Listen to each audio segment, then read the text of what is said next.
So in the last episode, we talked roughly about how the European nations, what the effect of European nations were when they colonized, and what the economic effects were, the causes of why Europe just all of a sudden started exploring. This episode, we're going to focus more on what happens as European nations start colonizing the Americas. Now, when Europe begins colonizing, they have three major goals, or three major action steps that they take as they're colonizing the Americas. First one is contact. What they do is they essentially sail out and land in the Americas. They land, they settle, Columbian Exchange happens, we make contact, and this contact will create things like the Columbian Exchange, like we talked about in the last episode, which had some advantages and disadvantages. But they're here. They get to the Americas, and we're here. The Europeans are in the Americas. Next up, then they do conquest.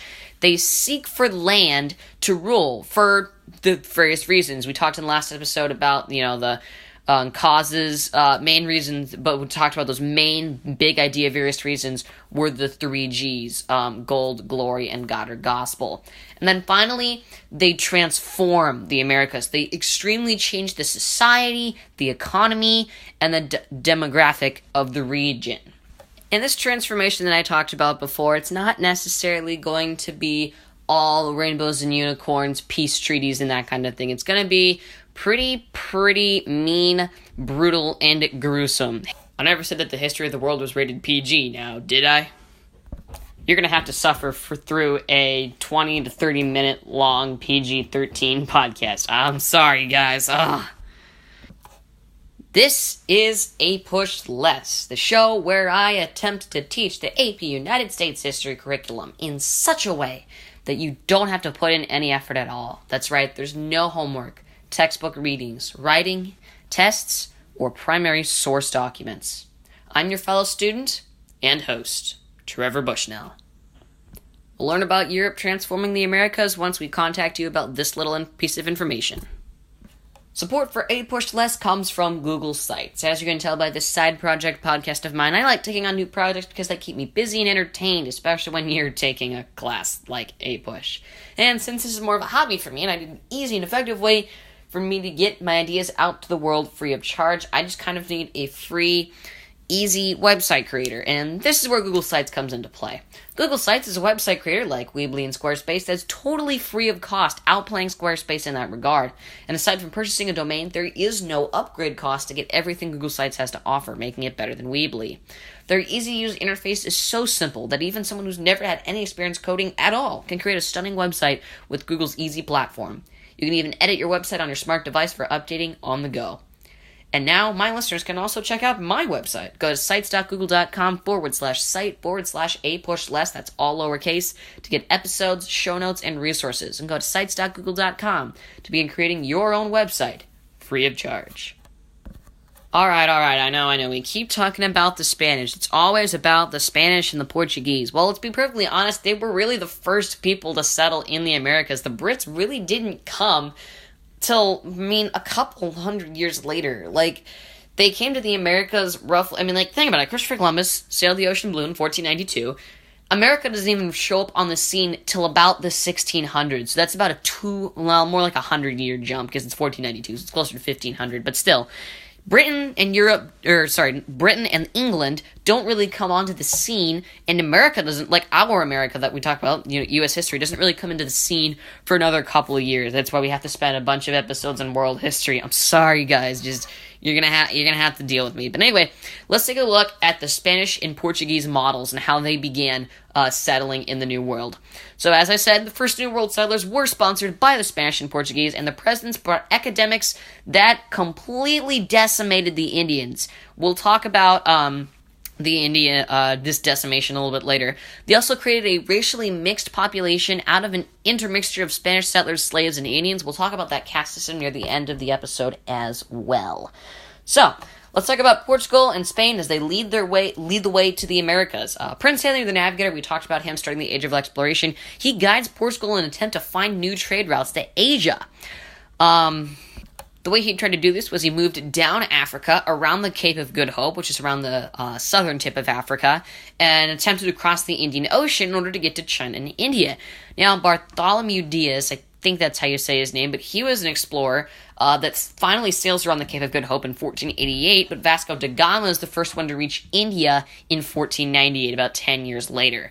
Then, Christopher Columbus convinces Spanish monarchs Ferdinand and Isabella to fund an exploration going west across the Atlantic in order to reach the east, because Christopher Columbus believed that the Earth was round. For those of you guys that don't remember, not a lot of people believed that the Earth was actually round back then, but Christopher Columbus did, and so obviously that logic made sense to go west to then wrap around to the other side and get there. So that was his plan. He set sail on the Nina, the Pinta, and the Santa Maria. Those three ships sailed off in 1492, and they reached the Caribbean island that Christopher Columbus named San Salvador. And for those of you that are wondering why on earth we call the natives in the Americas Indians, despite the fact that India is on the other side of the globe, well, here's the thing, is that Christopher Columbus assumed that he was in the East Indies, so that's why he called the people Indians, and then the misnomer has just stuck until today. So, for those of you Native Americans that still live in the United States today, they're like, oh my gosh, why do people call us Indians? Well, there you have it. You can blame Christopher Columbus for that. Jeez, gosh darn it, Christopher. Anyway, Christopher Columbus made 2 more voyages back to America, but what was funny was that he never realized that he was on a new continent, but the people coming after him then figured out, which paved the way for the 3 Gs that we talk about. So let's go ahead and talk about what were the ambitions of the Spanish and Portuguese. What were they trying to do? Well, the Spanish were able to dominate the New World thanks to the Treaty of Tordesillas. I don't speak Spanish. I mean, I'm only in Spanish 3, so I mean, like, I'm not great with the Spanish. I think it's like the Treaty of Tordesillas, I think. But it was with Portugal. And essentially what the treaty did was it was in 1494, and it pretty much drew a line to the Atlantic Ocean and South America. Portugal got east of the line, which was like Brazil and all of Africa, and Spain got west of the line, which was basically the rest of the Americas. So Spain was able to establish settlements through Central and South America, and eventually made its way all the way up to California, the Mississippi River, and even into Florida. Ponce de Leon does reach Florida in 1513, and establishes the first, and who also establishes the first European permanent settlement in St. Augustine, Florida, in 1585.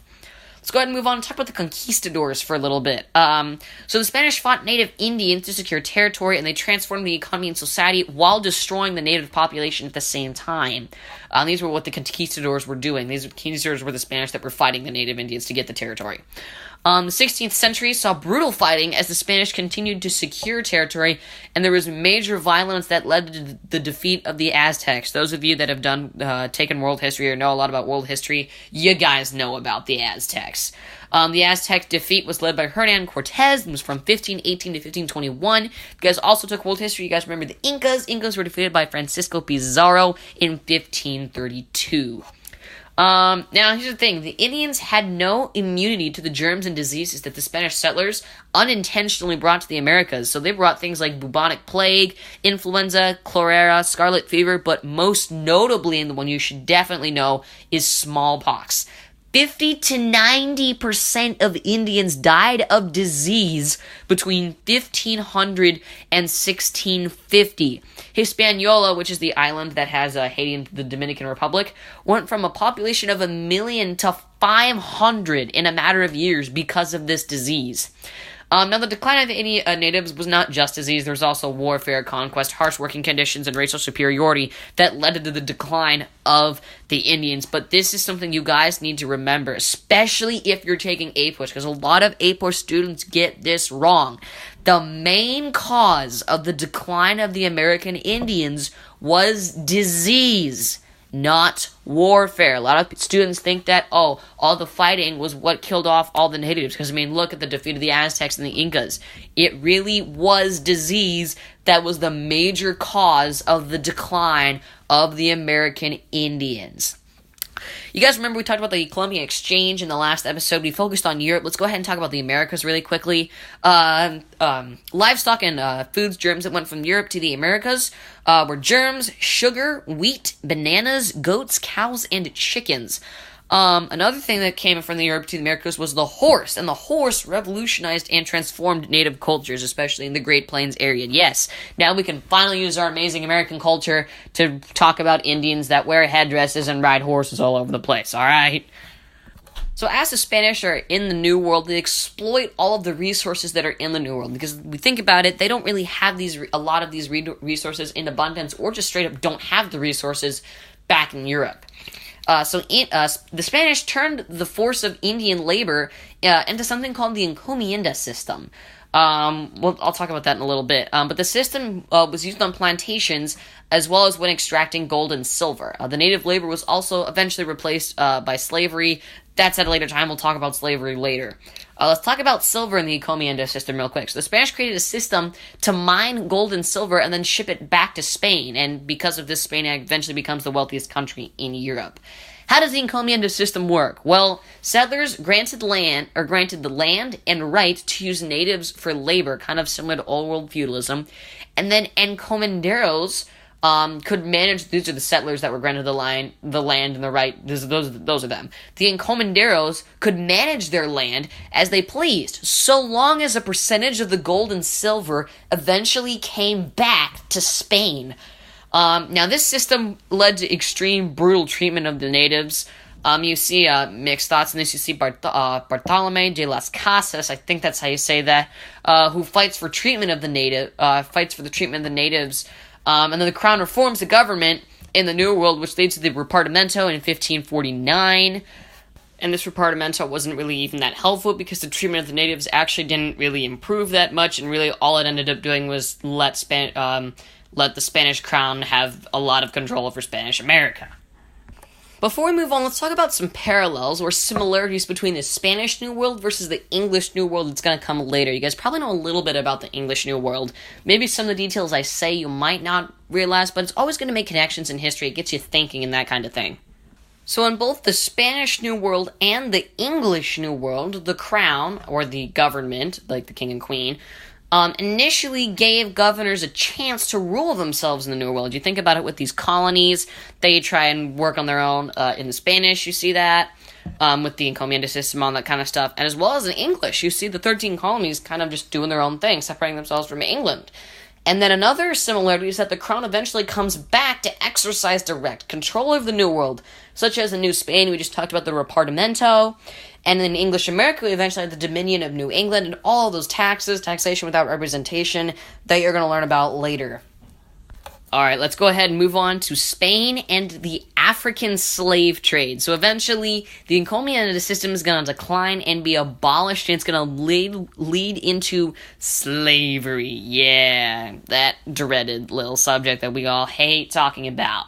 The international slave trade exported slaves from Africa and imported them into the New World. Let's talk about some impacts of the slave trade. So while slavery existed from ancient times, concepts of slavery were changed in the 1500s.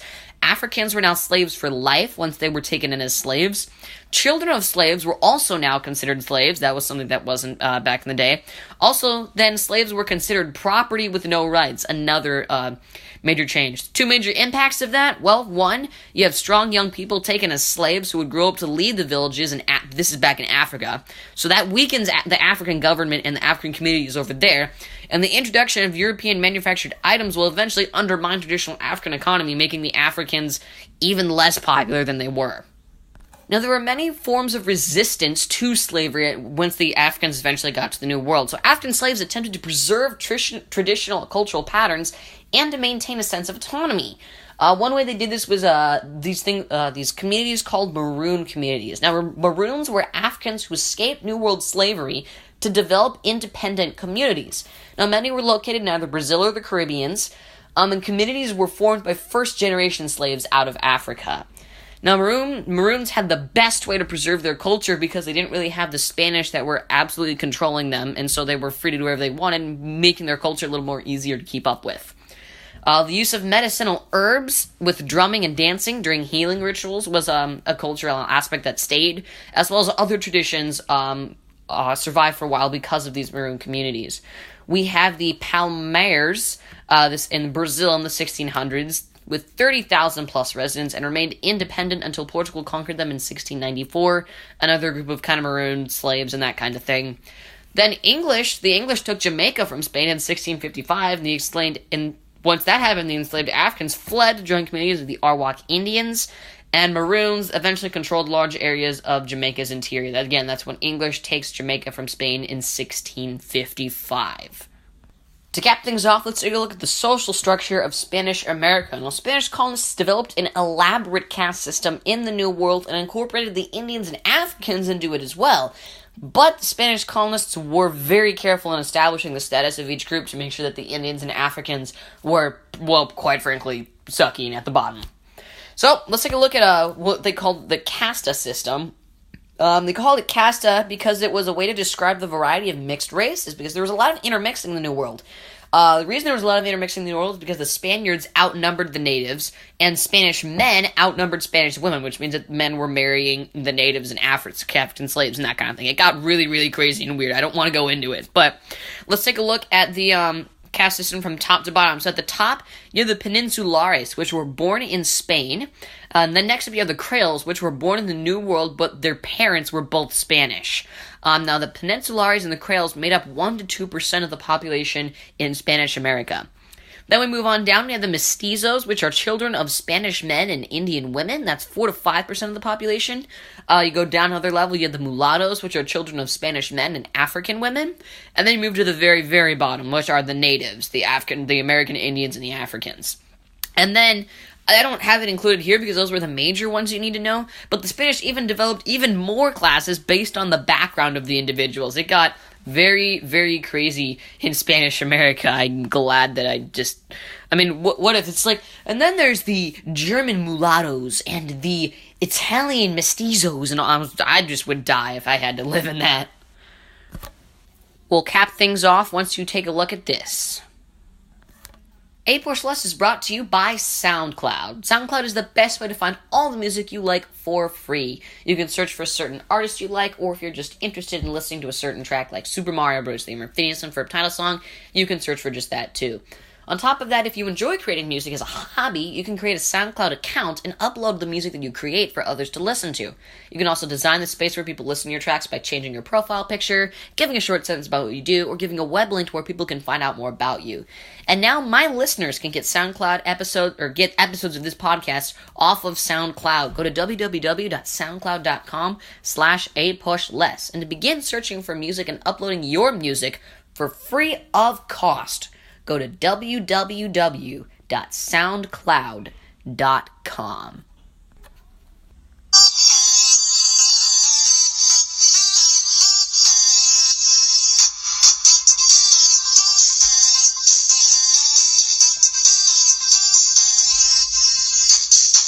APUSHLESS is brought to you by SoundCloud and Google Sites. The producers on the show this week were Halo Flyer for providing this amazing music, and me, Trevor Bushnell.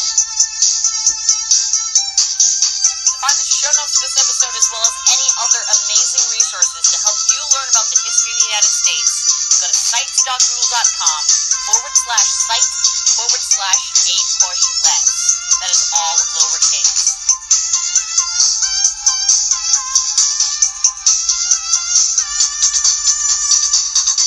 Find all the episodes on APUSHLESS on SoundCloud with the newest episodes on top and the oldest episodes on the bottom.